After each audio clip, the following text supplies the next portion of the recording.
Muito boa noite, senhor presidente. Boa noite, colegas dessa Casa Legislativa, servidores aqui da Câmara que nos auxiliam em toda a sessão. Hoje presente aqui, companheiro Brás. Seja bem-vindo, Brás, aqui na sessão. Obrigado por ter vindo nos assistir aqui pessoalmente.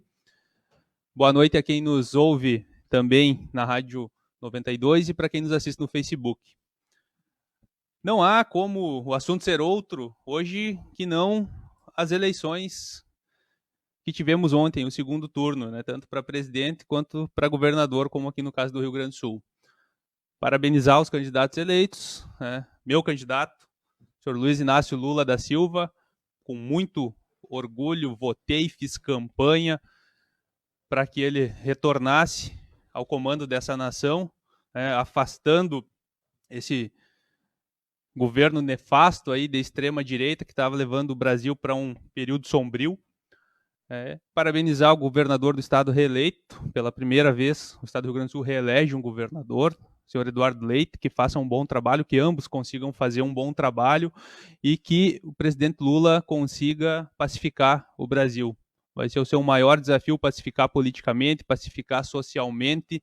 Sempre fomos um país em que se respeitou as instituições democráticas, em que se respeitou desde o final da ditadura, vem se respeitando a democracia, a Constituição Federal, e nos últimos anos nós víamos um flerte do governo que aí está, do senhor Bolsonaro, com os golpes, tensionando com o Supremo Tribunal Federal, tensionando com a democracia, e acho que todos concordam que estamos vivendo e continuaremos por um período vivendo um período de confrontos que sejam só de ideias, mas de conflitos, de divisões entre as famílias, de xingamentos, de divisões entre funcionários e patrões. Então, um período de divisão que não faz bem ao Brasil, e o maior desafio do presidente Lula vai ser unificar esse Brasil novamente para que consigamos seguir no caminho do desenvolvimento.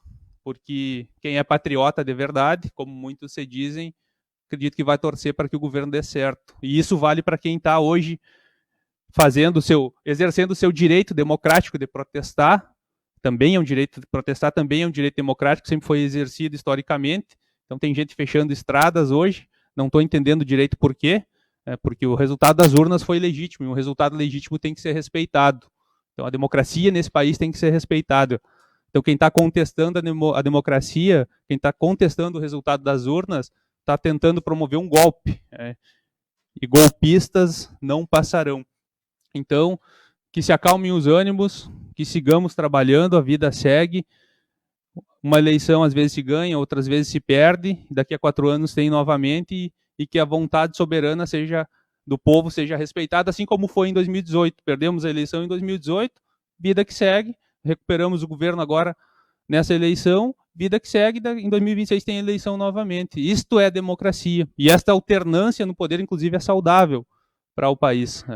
Então esperamos que os ânimos de fato se acalmem e que os golpistas retornem para casa, porque exerçam seu direito de protesto, mas não há cabimento de querer contestar um resultado legítimo nas urnas, inclusive já reconhecido internacionalmente, reconhecido por todas as instituições sérias desse país. Então este é o principal recado desta noite, senhores. Não podemos nos deixar contaminar por esse ódio que está aí de quem não concorda com o resultado das urnas, que é soberano. São mais de 60 milhões de votos que o presidente Lula recebeu, a maior votação da história do Brasil, de um presidente, numa eleição acirrada, mas recebeu 2 milhões e 100 mil votos a mais. Esta é a vontade da maioria do povo brasileiro, esta vontade tem de ser e vai ser, sim, respeitada. Então isso é o que fica de mais importante nessa eleição que passou.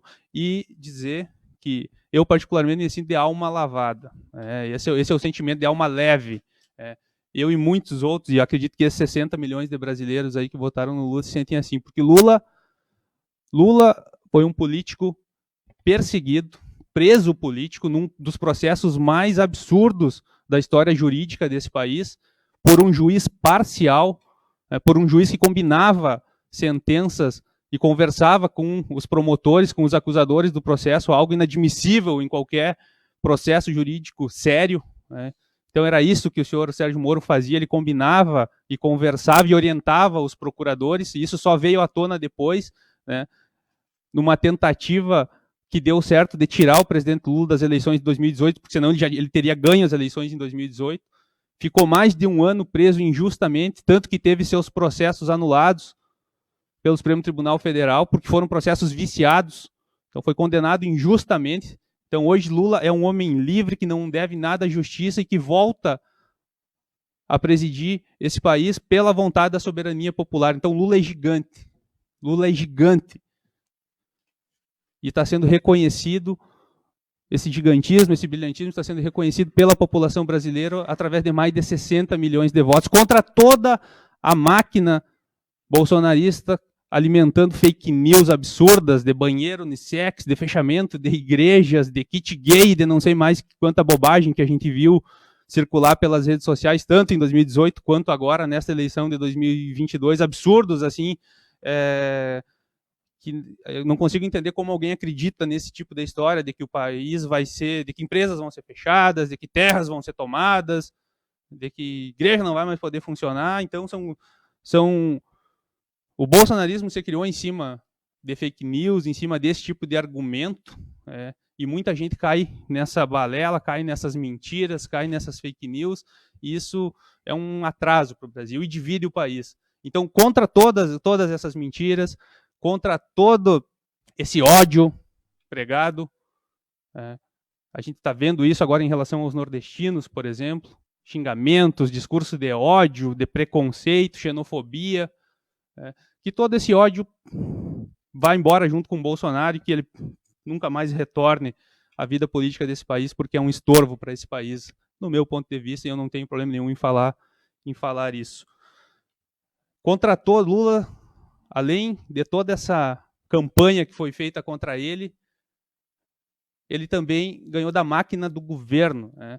Bolsonaro, que dizia que nunca ia se aliar com o Centrão, que nunca ia fazer as práticas de negociar cargos, negociar votações no Congresso, foi lá e fez exatamente a mesma coisa que ele criticava. Se aliou aos partidos do Centrão, está aí distribuindo dinheiro a rodo para o orçamento secreto, bilhões e bilhões de dinheiro, tirando dinheiro do combate ao câncer no orçamento, tirando dinheiro do combate, dinheiro da farmácia popular, tirando dinheiro da assistência social do orçamento para jogar no orçamento secreto. Então, tudo aquilo que ele criticava antes de assumir em 2018, ele fez durante o governo dele.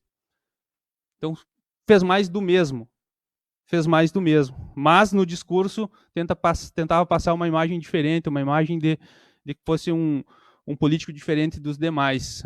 A única diferença ali é na grosseria, no jeito de falar e no número de imóveis. Realmente, ele é um grande gestor imobiliário, aí, com seus mais de 100 imóveis na família, muitos deles comprados com dinheiro vivo aí, então é um expert, né, no ramo imobiliário. Acho que ele pode abrir uma imobiliária, com certeza, quando ele deixar o Palácio do Planalto aí, que ele vai ter muito sucesso, com certeza vai ser um grande corretor de imóveis, aí vai poder dar consultoria nessa questão de aquisição de imóveis aí, que ele se mostrou muito, muito bom nisso.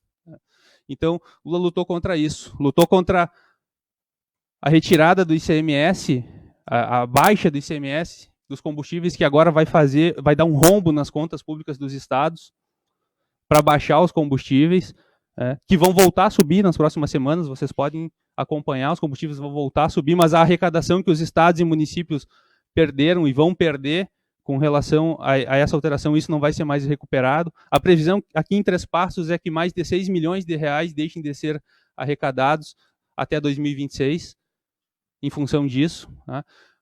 Por que eu critico isso? Sou contra a retirada dos impostos? Não, por mim que baixassem mais. Só que antes de baixar os impostos dos combustíveis, devia ter retirado, então, a política de dolarização do preço do petróleo.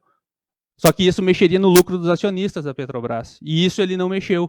Então, ele preferiu tirar dinheiro dos estados e dos municípios, impactando em investimento em saúde, em educação, em segurança pública, ao invés de mexer no bolso dos acionistas internacionais que detêm aí as ações da Petrobras. Então, esse tipo de escolha é uma escolha nociva para o país e é esse tipo de escolha que eu espero que o presidente Lula não tenha durante a sua gestão, com certeza não vai ter. Então, senhores, por hoje era isso. Gostaria de desejar uma boa semana de trabalhos a todos e é isso. De alma lavada hoje com a eleição do Lula para a presidência do Brasil. Muito bem.